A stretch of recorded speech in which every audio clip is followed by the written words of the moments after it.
Hello everyone, मेरा नाम नासिर है। आज हम इस वीडियो को इसीलिए देख रहे हैं क्योंकि काफ़ी सारे जो बच्चे हैं हमारे वो क्लास 9 से क्लास 10 की तरफ मूव हो चुके हैं। आप सभी को मालूम है कि आप सब जो है प्रमोट हो चुके हो और क्लास 10 में पहुंच चुके हो। क्लास 10 में पहुंचने के बाद हम सबको काफ़ी सारे डाउट्स आते हैं। जब एक बच्चा क्लास 10 में पहुँचता है तो उसे ये डाउट आता है कि आप 10th स्टैंडर्ड की प्रिपरेशन स्टार्ट कैसे होगी, मैं कौन सी बुक्स को रेफ़र करूँगा। 10th स्टैंडर्ड में बोर्ड एग्जाम होता है, वो बोर्ड एग्जाम कितना अलग होता है नॉर्मल एग्जाम से, किस तरह की प्रिपरेशन मुझे लगेगी, मुझे कितने आवर्स पढ़ने चाहिए, उसके अलावा क्या टाइम टेबल आपका होना चाहिए। और सबसे मेजर क्वेश्चन जो आपको इस साल आया होगा वो ये है, क्योंकि अब तक पिछले एक साल से आपने आपकी पूरी क्लास 9 जो है वो ऑनलाइन मोड में निकाली है, तो आपके पास ये क्वेश्चन अभी ये भी है कि क्लास 10 भी क्या मुझे ऑनलाइन मोड में ही निकालनी होगी। उसका आंसर तो फिलहाल कोई नहीं दे सकता, बट अगर आप ऑनलाइन मोड में क्लास 10 को पढ़ रहे हो या ऑनलाइन मोड को आप वाया यूट्यूब पढ़ना चाहते हो तो उसको किस तरह से आप प्रोग्रेस कर सकते हो, उसमें किस तरह से आप आगे बढ़ सकते हो, इन सारी चीज़ों को बताने के लिए आज का ये वीडियो आपके लिए है। ठीक है, तो मैं एक एक करके मैंने बोर्ड पे जो पॉइंट्स लिखे हैं मैं उस हिसाब से आपको बताना शुरू करूँगा और उसी पर बात करूँगा। उसके अलावा अगर आपको कोई और पॉइंट लगे कि ये डिस्कस करना चाहिए तो आप कमेंट सेक्शन में बताइएगा ज़रूर। सबसे पहला पॉइंट है हाउ टू स्टार्ट एसएससी। हम एसएससी को किस तरह से स्टार्ट करें, किस तरह से पढ़ना स्टार्ट करें, क्या कोई रिजिड फार्मूला होता है पढ़ने के लिए, क्या कोई ऐसी चीज़ है हमारे पास या कोई ऐसा एक इक्वेशन है जिसमें सारी चीज़ों को डालें और हमारे पास उसका आंसर आ जाए। ऐसा कुछ भी नहीं है। सबसे पहले तो स्टार्ट करने के लिए सबसे पहले आप जब एसएससी स्टार्ट करना चाहते हैं तो सबसे पहले आपको ये समझना पड़ेगा कि एसएससी के अंदर बेसिकली हमारे पास सब्जेक्ट्स क्या क्या है, जो कि यूजुअली तो आपको पता ही होते हैं कि हमारे पास सब्जेक्ट कौन कौन से है। हमारे पास सब्जेक्ट्स कौन से होते हैं, 3 लैंग्वेजेस होते हैं, इंग्लिश, हिंदी, मराठी। यूजुअली इसके अंदर ऑप्शंस होता है पर इंग्लिश और मराठी तो हमें क्या होता है कंपल्सरी होता है। इसके अलावा जो हमारे पास सब्जेक्ट्स है वो कौन सा है, साइंस है, और कौन सा है, मैथ्स है, और नेक्स्ट कौन सा है, एसएसटी यानी कि सोशल साइंस है। ठीक है, ये सब्जेक्ट्स हमारे पास है। 6 सब्जेक्ट को मिलाकर हमारा क्या बनता है, एसएससी बनता है। ठीक है, अब एसएससी को स्टार्ट करने के लिए बेसिकली हमें करना क्या होगा, हमें करना यूजुअली यही है। सबसे पहले आप वेकेशन में, जैसे कि सपोज कीजिए आपका ये वेकेशन ही चल रहा है यूजुअली, तो एक रेगुलर ईयर में अप्रैल मई का जो टाइम होता है वो वेकेशन का ही टाइम होता है। तो आप बेसिकली वेकेशन में मैथ्स करिए। मैथ्स कितना करना है आपको लगभग आधा मैथ्स करना है। और अगर आपका मैथ्स पूरा अच्छा है तो कई बच्चे पूरे वेकेशन में पूरा मैथ्स भी खत्म कर देते हैं। तो आपको पहला पॉइंट तो आपको ये याद रखना है कि वेकेशन में आप मैथ्स कंप्लीट करेंगे, आपको मैथ्स करना है। एटलीस्ट 50% तो आपका मैथ्स होना चाहिए। एटलीस्ट माने 50%, एटलीस्ट माने उससे ज़्यादा भी आप कर सकते हैं, बट कम से कम आपको कहाँ तक जाना है, 50% मिनिमम ये बार सेट कीजिए, आपको यहाँ तक तो मैथ्स कंप्लीट करना है। ठीक है, दूसरी बात, वेकेशन में आप अगर आपका लैंग्वेज वीक है, जैसे लैंग्वेज में कई बच्चों को इंग्लिश के ग्रामर में प्रॉब्लम आती है, कई बच्चों को मराठी के ग्रामर में प्रॉब्लम आती है, कई बच्चों को मराठी के इवन बेसिक्स में प्रॉब्लम आती है, कई बच्चों को मैथ्स के बेसिक्स में प्रॉब्लम आती है। तो वेकेशन में आप अपने बेसिक्स को सही कीजिए, बेसिक्स पर ध्यान दीजिए, बेसिक्स करेक्शन पर ध्यान दीजिए। आपका जो भी बेसिक वीक है उसे इन 2 महीनों में स्ट्रॉन्ग कीजिए। अगर आप ऐसे समझ रहे हैं कि मैं अप्रैल से पढ़ना शुरू करूंगा और 10th स्टैंडर्ड पूरा अप्रैल से लेके मार्च तक का इतना बड़ा सिलेबस है, तो एक्चुअली में वैसा नहीं है। 10th स्टैंडर्ड एक्चुअली में आप देखा जाए तो 7-8 मंथ्स में आप अच्छे से पढ़ के इसको कंप्लीट कर सकते हैं। इसीलिए आप ज़्यादा घाई ना करें। घाई करने से बेहतर ये है कि आप अप्रैल और मई का टाइम, अप्रैल तो चला गया, अब मई है, अब ये जो मई का पूरा एक मंथ है आपके पास, उसमें आप अपना स्ट्रॉन्ग सब्जेक्ट तो कर ही रहे हैं। फॉर एग्जाम्पल आप मैथ्स पर कंप्लीट कर ही रहे हैं, उसके अलावा आपका जो भी चीज़ वीक है, चाहे वो मैथ्स ही वीक हो रहे तो या तो उसका बेस कर लो। अगर मैथ्स आपको एकदम गया हुआ है तो आप क्या करो, 50% मैथ्स की जगह मैथ्स के बेसिक्स करो। मैथ्स के बेसिक्स क्या होंगे, a+b द होल स्क्वायर वाले फॉर्मूले, यानी कि अलजेब्रिक आइडेंटिटीज करो, टेबल पक्के करो, स्क्वायर्स पक्के करो, एडिशन, सब्ट्रैक्शन, मल्टीप्लिकेशन, डिवीजन को अच्छा करो। ये आपके फिलहाल मैथ्स के बेसिक्स है। उसके अलावा 9th स्टैंडर्ड की ज्योमेट्री को खास करके देखो। अलजेब्रा तो आप स्लोली अडॉप्ट कर भी लोगे 10th स्टैंडर्ड का। 9th स्टैंडर्ड में अलजेब्रा में स्टार्टिंग 1, 2, 3 चैप्टर्स जो है, स्टार्टिंग के 3 चैप्टर्स उसको काफ़ी अच्छे से करो, क्योंकि वो ज्योमेट्री का आपका बेस बनाएंगे, खास करके चैप्टर नंबर 1 जो है वो आपका ज्योमेट्री का बेस बनाएगा। तो आपके बेसिक्स अच्छे होने चाहिए, तो आप वेकेशन में ये 2 काम कर सकते हो, ठीक है। ओके, तो सबसे पहले आप स्टार्ट करने के लिए आप इन बातों का ध्यान रखें कि आपको इस तरह से स्टार्ट करना है, ठीक है। आप ये नहीं है कि मैं जो बता रहा हूँ वही एक हार्ड एंड कोर फॉर्मूला है, आप कोई अलग पैटर्न से भी स्टार्ट कर सकते हो। माइंड भी आप लैंग्वेजेस को लेके ख़त्म कर लो आधा आधा, या आप 25% लैंग्वेजेस को लेके ख़त्म कर लो। इम्पॉर्टेंट इस टाइम पर ये है कि आप करंट सिनेरियो को देखकर बैठे नहीं और ये सोचे नहीं कि जब ठीक होगा तब मैं पढ़ना शुरू करूँगा, नहीं, आपको कुछ ना कुछ एटलीस्ट यहाँ पर शुरू तो करना ही होगा, ठीक है। तो ये हमारी पहली बात थी। दूसरी बात, पेपर पैटर्न या मार्किंग स्कीम पर आते हैं कि पेपर पैटर्न या मार्किंग स्कीम है क्या।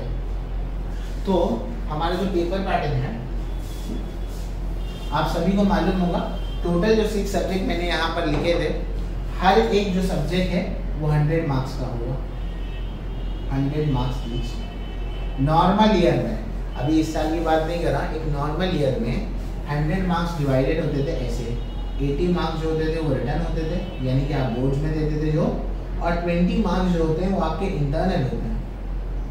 आप ये इंटरनल, ये स्कूल की तरफ से आपको मार्क्स मिलते हैं, मतलब इसके लिए आपको कुछ ना कुछ चीज़ें सबमिट करनी होती है, कुछ ऑर्डर्स देने होंगे, या स्कूल जो भी प्रोटोकॉल आपसे फॉलो करवा रहा है वो, ये 80 मार्क्स टोटल आपके हाथ में होते हैं। तो इस तरह से 80 और 20 का रेशियो क्या होता है, डिवाइड होता है। तो 20 मार्क्स का एक सब्जेक्ट है, 6 कर लें तो कितना हो जाएगा 120।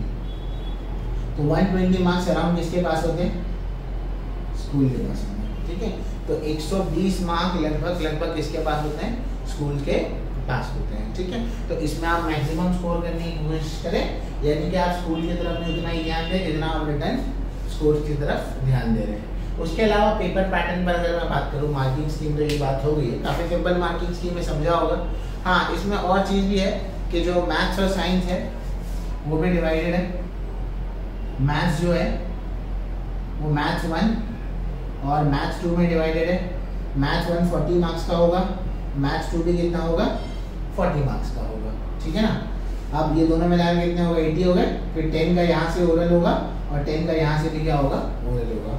And same goes for science, वहाँ ओरल की जगह, मतलब ओरल माने कुछ ना कुछ आपको यहाँ पर एक्सरसाइज या कुछ ना कुछ एग्जाम दिया जाएगा। सिमिलरली साइंस के लिए भी है, 40 मार्क्स का साइंस 1 है और 40 मार्क्स का साइंस 2 है।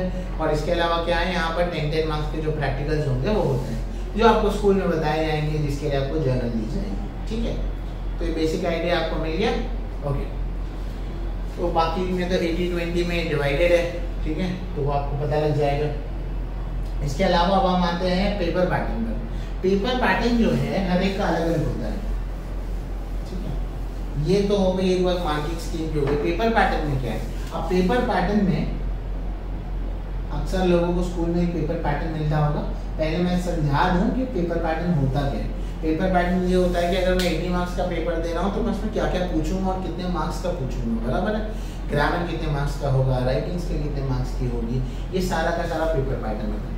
तो पेपर पैटर्न आपको किसी भी एक स्टैंडर्ड बुक में मिल जाएगा, वरना हम हमारे व्हाट्सएप ग्रुप पर तो आपको ज़रूर शेयर कर देंगे इसके बारे में। तो पेपर पैटर्न में अलग अलग पैटर्न्स होते हैं पेपर के। हम पेपर पैटर्न पर पूरी वीडियो बनाएंगे और उसमें प्लान करेंगे कि किस तरह से हम पेपर को अप्रोच कर सकते हैं।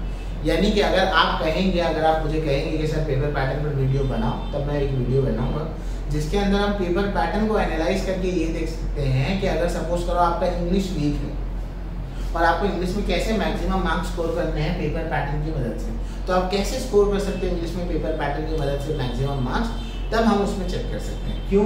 क्योंकि इंग्लिश के अंदर पूरा का पूरा पैसेज नहीं आता, पूरा का पूरा ग्रामर नहीं आता, हर एक सेक्शन डिवाइडेड होता है। ग्रामर कुछ मार्क्स के लिए होगा, अराउंड 10 से 15 मार्क्स के लिए सपोज कीजिए ग्रामर है, 25 मार्क्स के अराउंड राइटिंग स्किल्स आता है, कुछ मार्क्स के लिए कॉम्प्रिहेंशन आता है। तो आपका जो पार्ट स्ट्रॉन्ग है ना लैंग्वेज में, अभी जैसे कि एक बच्चा है जिसका इंग्लिश वीक है, तो इंग्लिश वीक का मतलब कि ऐसा पूरा ओवरऑल इंग्लिश वीक थोड़ी ना हो सकता है। उसके इंग्लिश में शायद ग्रामर वीक होगा या राइटिंग स्किल वीक होगा, तो कोई एक पार्ट जो होगा स्पेसिफिकली वीक होगा।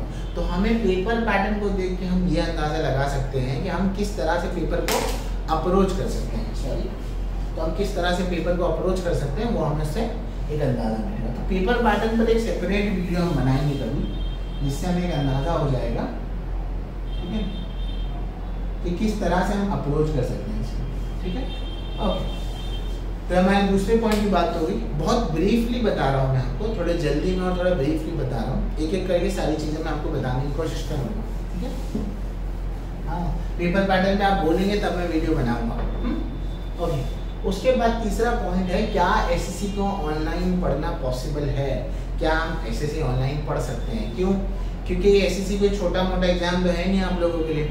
आपने क्लास कब से शुरू किया था इसको? जब आप स्कूल सेक्शन में गए थे तब से लेके आज तक जब आप यहाँ पर 10th स्टैंडर्ड में पहुँच गए, इसमें सारे के सारे मार्क्स छोड़ दो। फ्यूचर में आपसे कोई मार्क्स पूछेगा तो कौन से मार्क्स पूछेगा? वो तो एसएससी के ही मार्क्स पूछेगा। वो आपको यही पूछेगा कि भाई तुम्हारे एसएससी में कितने मार्क्स आते हैं। आपको ये नहीं पूछेगा 9th में कितने थे, 8th में कितने थे, बराबर है। तो एसएससी तो बहुत इंपॉर्टेंट ईयर होता है ना। ये 1 साल नहीं है, पूरे 12 साल 11 साल आपने जहाँ से भी स्कूलिंग शुरू करी है वहाँ से आपकी पूरी मेहनत है। तो क्या इतना इम्पोर्टेंट ईयर को क्या आप ऑनलाइन निकाल सकते हैं? क्या ये पॉसिबल है कि मैं एसएससी को ऑनलाइन पढ़ सकता हूँ? मेरा आंसर है यस, बहुत ज़्यादातर पॉसिबल है कि आप एसएससी को ऑनलाइन पढ़ सकते हो। और करंट सिनेरियो में तो आप इसको बहुत ज़्यादा आपको अडॉप्ट ही करना है, क्योंकि आपके पास ऑप्शंस तो है नहीं। कई सारी जगहों पर केसेस इतने बढ़ गए हैं कि ऑफलाइन खोलना तो दूर दूर तक पॉसिबल नहीं है। तो ऑनलाइन एक ऑप्शन आपके पास बचता है। तो जितनी जल्दी एक्सेप्टेबिलिटी लेकर आ जाएंगे अगर आप कि एसएससी को अगर मुझे ऑनलाइन ही पढ़ना है, तो उतना जल्दी आप उसको कवर करना भी शुरू करेंगे। अगर आपको ये लग रहा है कि बोर होगा, मैं पढ़ नहीं पाऊंगा, वीडियो में इतने टाइम तक देख नहीं पाता हूँ, तो उसके लिए भी मेरे पास एक सोल्यूशन है। मैं आगे जाकर आपको बताऊंगा या आगे के वीडियोस में आपके पास लेकर आऊँगा। पर अभी के लिए फिलहाल इतना याद रखें कि एसएससी को पूरी तरह से ऑनलाइन पढ़ना पॉसिबल है। अगर आप बोलेंगे सर टेस्ट कैसे कवर होंगे, हम टेस्ट कैसे देंगे, वो आप हम पर छोड़ दो, हम बताएंगे आपको। रिवीजन कैसे करेंगे वो भी आप हम पर छोड़ दो कि रिवीजन कैसे कराएंगे, बताएंगे। टाइम टेबल कैसे बनाएंगे वो भी हम आपको बताएंगे इसी के अंदर कि टाइम टेबल कैसे बनेगा, है ना। इसके अलावा एक एसएससी की प्रिपरेशन में एक बच्चे को चाहिए क्या होता है। इसके अलावा बच्चे पूछ सकते हैं सर डाउट्स क्लियर करने के लिए क्या करेंगे, वो भी हम आपको बताएंगे कि डाउट्स क्लियर करने के लिए आप क्या कर सकते हैं। पर सबसे पहले ये एक्सेप्ट कर लो कि एसएससी भी ऑनलाइन पढ़ना पॉसिबल है।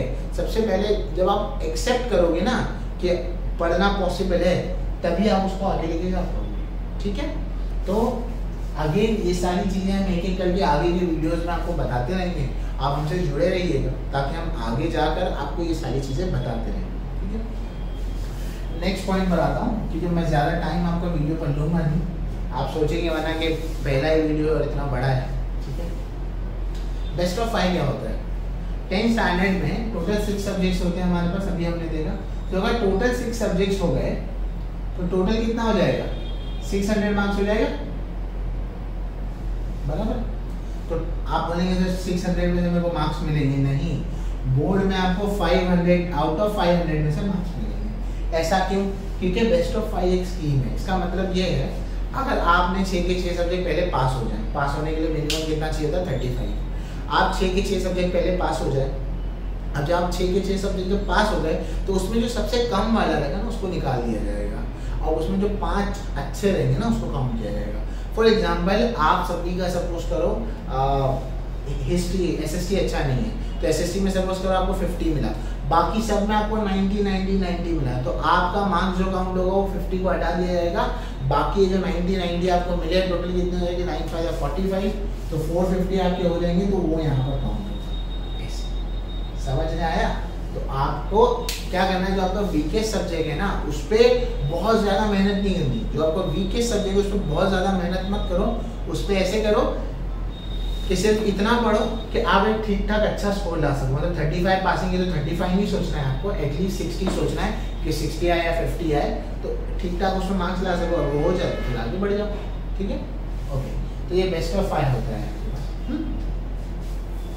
ये बात होगी। अब बेस्ट ऑफ 5 के बाद हमारे पास और चीज़ है। अब ये कंफ्यूजन आता है कि सर बुक कौन से रेफर करें, क्या हम डाइजेस्ट से पढ़ें, नोट से पढ़ें, टेक्स्ट बुक से पढ़ें? तो इसके लिए बच्चों ना हर एक के लिए जवाब अलग अलग है। अगर मैं साइंस की बात करूं तो साइंस में आप अपने नोट्स बनाएं। डाइजेस्ट सभी सब्जेक्ट के लिए लें, हर सब्जेक्ट के डाइजेस्ट लो, पर साइंस के लिए खुद के नोट्स बनाओ, ये सबसे बेस्ट है। लैंग्वेजेस के लिए आप डाइजेस्ट प्रेफर कर सकते हो। आप कौन सी पब्लिकेशन प्रेफर करते हो आप मुझे बताओ, मैं आपको बताऊंगा कि ये सही है या नहीं है, ठीक है। तो यूजुअली आप डाइजेस्ट के लिए पब्लिकेशन प्रेफर कर सकते हो। टेक्स्ट बुक, टेक्स्ट बुक किसके लिए लोगे मालूम है? हिस्ट्री के लिए मोस्टली। ज्योग्राफी के लिए भी डाइजेस्ट ले सकते हो। टेक्स्ट बुक जो है वो हिस्ट्री के लिए टेक्स्ट बुक लो। क्यों वो बताऊंगा मैं। डाइजेस्ट ओवरऑल सबके लिए लेकर रखो, बट साइंस के लिए अपने नोट्स बनाकर पढ़ो टेक्स्ट बुक से। लैंग्वेजेस डायरेक्टली डाइजेस्ट से पढ़ो चलेगा। टेक्स्ट बुक हिस्ट्री के लिए लो। तो इसके लिए कोई एक सिमिलर अप्रोच नहीं है या कोई एक सेम जैसी चीज़ नहीं है कि यही करना है, ठीक है। तो इसको देखना है।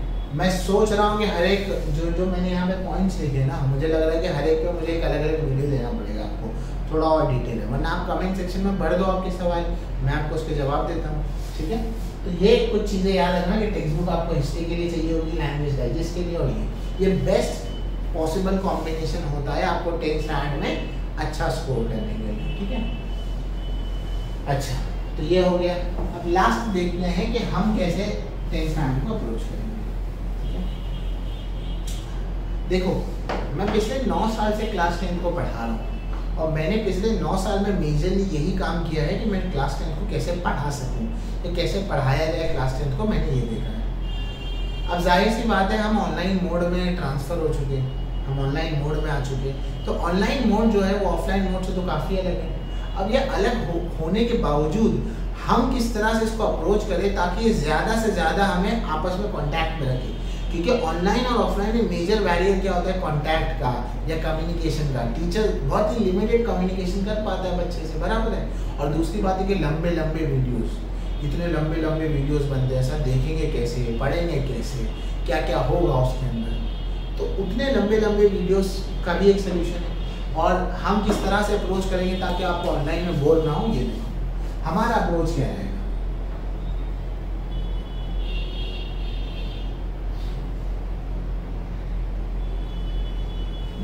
हमारा अप्रोच सबसे पहले ये रहेगा, हम पहले आपको कुछ शॉर्ट वीडियोस देंगे, बहुत लंबे लंबे नहीं।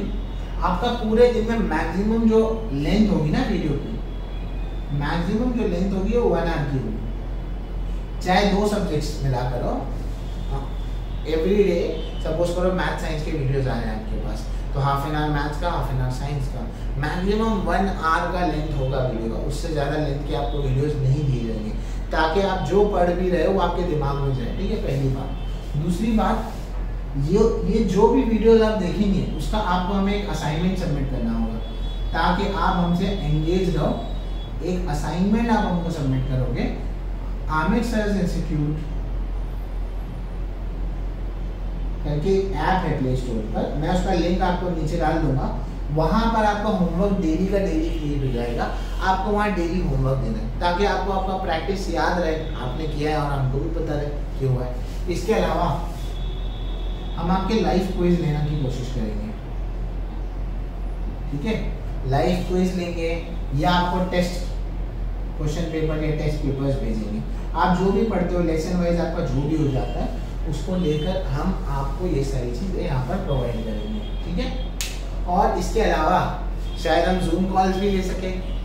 अगर हमारे पास सपोज करो बहुत ज़्यादा डेडिकेटेड स्टूडेंट्स हो गए जो रोज़ का रोज़ असाइनमेंट भी सबमिट करें, प्रॉपर्ली वीडियोस देख रहे हैं, तो हम उनको लेकर एक अलग से स्पेशल बैच बनाएंगे यूट्यूब का, जिन पर हम उनका जूम कॉल लेंगे। जूम कॉल लेकर उनसे बात करेंगे, उनकी परेशानियों को दूर करेंगे, डाउट्स को सॉल्व करेंगे, हाँ उनसे बात करेंगे क्या क्या क्या दिक्कत आ रही है। तो इस तरह से हम अप्रोच करेंगे ताकि आपका जो बैरियर है, आपके और हमारे बीच में जो बैरियर है वो कम हो जाए, ठीक है।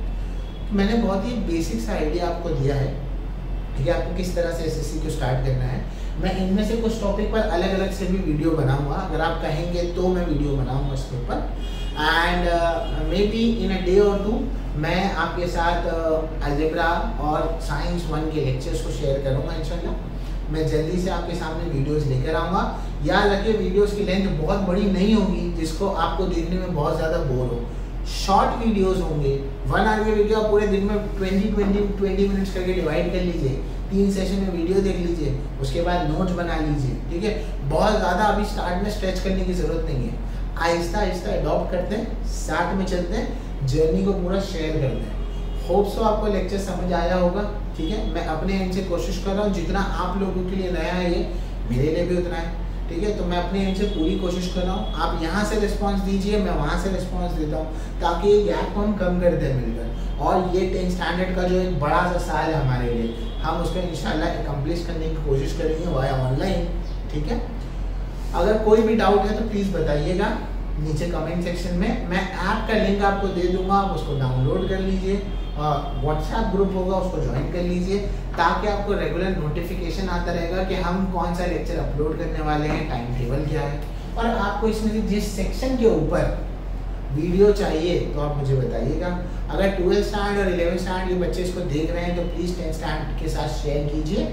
और अगर कोई भी आपको इसमें एडिशन करना है इन चीज़ों में तो प्लीज़ कमेंट सेक्शन में बताइएगा ज़रूर। Okay, thank you.